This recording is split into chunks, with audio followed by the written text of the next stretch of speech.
this video, I'm going to show you guys how to make the most adorable macrame fairy flower.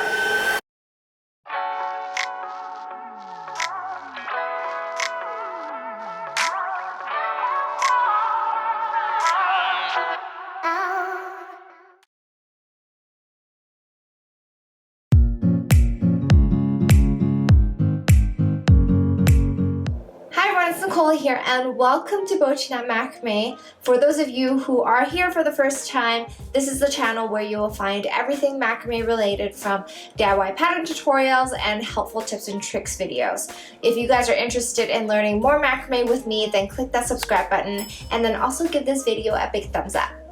In this video, I'm going to show you guys how to make the most adorable mini macrame flower. This is a really simple project that doesn't require any prior macrame experience, so it's perfect for those of you who are at a beginner level or who are looking for a quick and easy macrame project to do. You can make several of these mini flowers and use them as decoration in your own home, or use them as add-ons into larger macrame pieces, or even to gift to a friend. What I've done is I've incorporated these flowers with other types of macrame flowers and made them into a bouquet and also a macrame wreath. If you are interested in learning more about making macrame flowers and how to design macrame flowers or other macrame projects, we do go over that in more detail on our Bochinette Macrame community on Patreon. Over there, we go over specific macrame techniques and macrame themes to help advance your guys' macrame skill set. So if you guys are interested in learning more to what that has to offer, you guys can check out patreon.com/bochinette for further details. And with that said, let's get right into it. All you need for this particular pattern is 3mm macrame cord. I do use a little bit of craft wire at the ends to secure and shape the flower. This is definitely optional. The cord I will be using for this flower pattern is a 3mm bamboo cord from our Lush line. This is the softest cord that I have ever used, and it is not only soft on the hands as you knot, but because of its softness, it actually doesn't unravel super easily, making it the perfect cord to macrame with. If you're interested in learning more about this cord, you can check it out on bochinette.com. And here is a short piece of wire that I will be using for the end.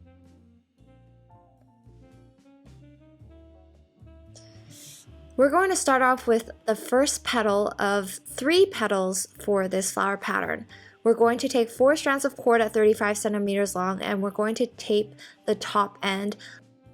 Then halfway through the vertical cords, we're going to take the far left and far right cord ends, and we're going to make a square knot in the center.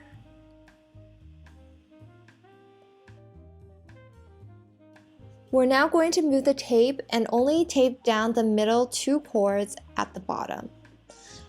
Then splitting the cords at the top in half, we're going to start with the far right cord, so the top right cord, as an anchor cord, and we're going to take the next 2 cords down to the right as working cords for 2 double half-hitch knots. Make the first double half-hitch knot, then take that working cord and include it in the anchor cord group for the next double half-hitch knot downwards. So right now for the second double half-hitch knot, you should have 2 anchor cords in the center.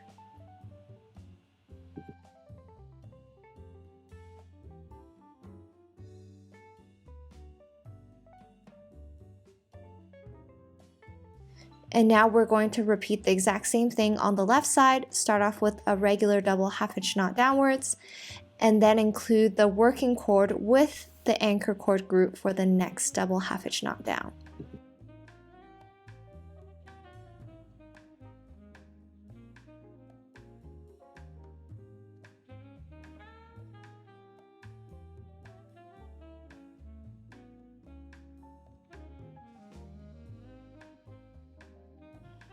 By splitting the cords in half and then having a row of double half-hitch knots on both sides, you get a heart-shaped petal pattern.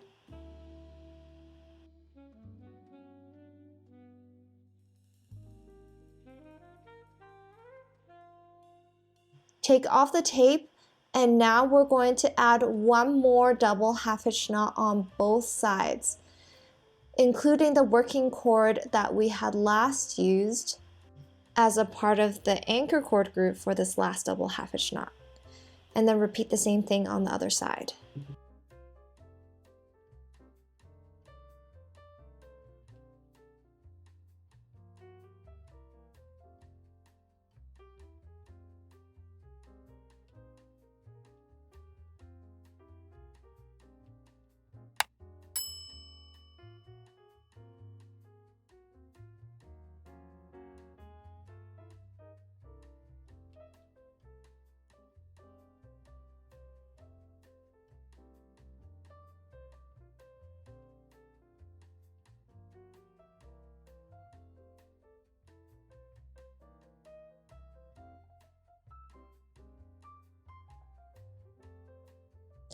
And now, to seal this petal off at the end, we're going to take one cord from each side below, so it doesn't matter which cord, and we're going to finish off with a diagonal double half-hitch knot to the left. So taking any cord from both sides, we're going to make one more double half-hitch knot.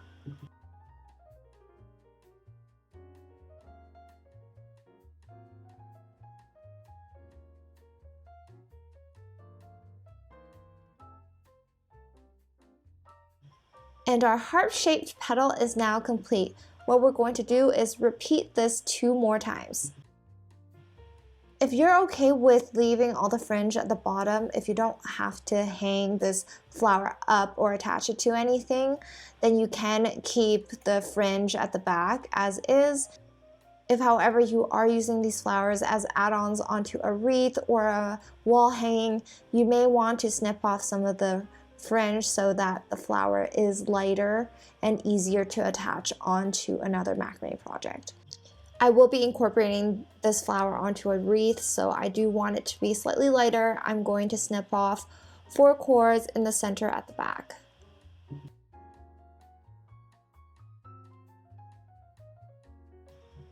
Now we can gather the petals together and make the flower.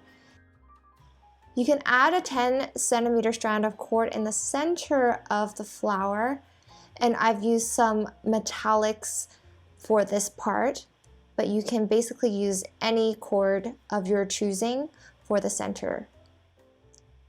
Now, once you have all the petals gathered together, you can take a 30cm strand of cord as your working cord for a gathering knot at the bottom. Take the cord, make a loop with one end, take the other end, and weave it around several times. Then take the long end and weave it through the loop made in the beginning, and then pull on the top end to tighten the knot.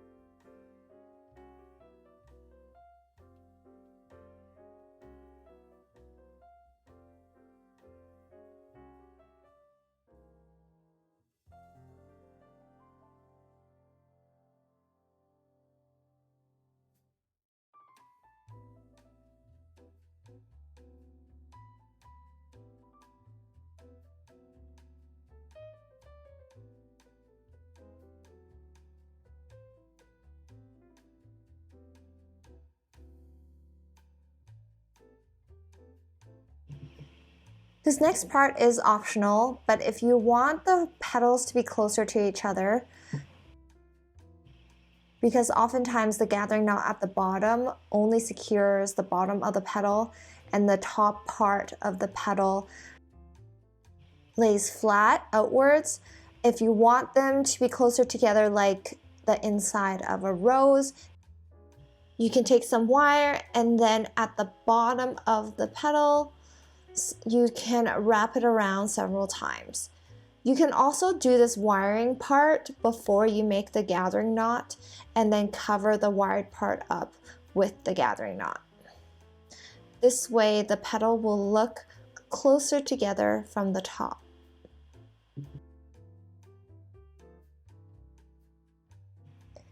And then once done, you can either attach it to your wreath, your wall hanging, or include it as a part of your macrame flower bouquet.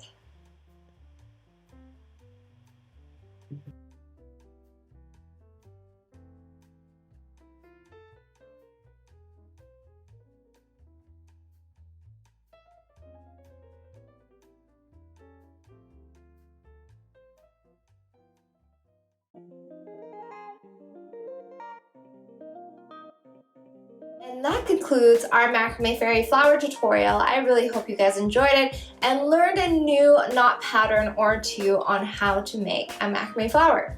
These mini flowers make the perfect add-on to any macrame piece. Go ahead and see where you want to incorporate these into your own macrame pieces. Let me know what you guys think in the comment section below, and if you guys enjoy these macrame flower tutorials. If you guys want more information on the products we use in today's tutorial, make sure to check out the links below or head on over to bouquetknot.com. As always, thank you guys for watching, and I will see you guys next time.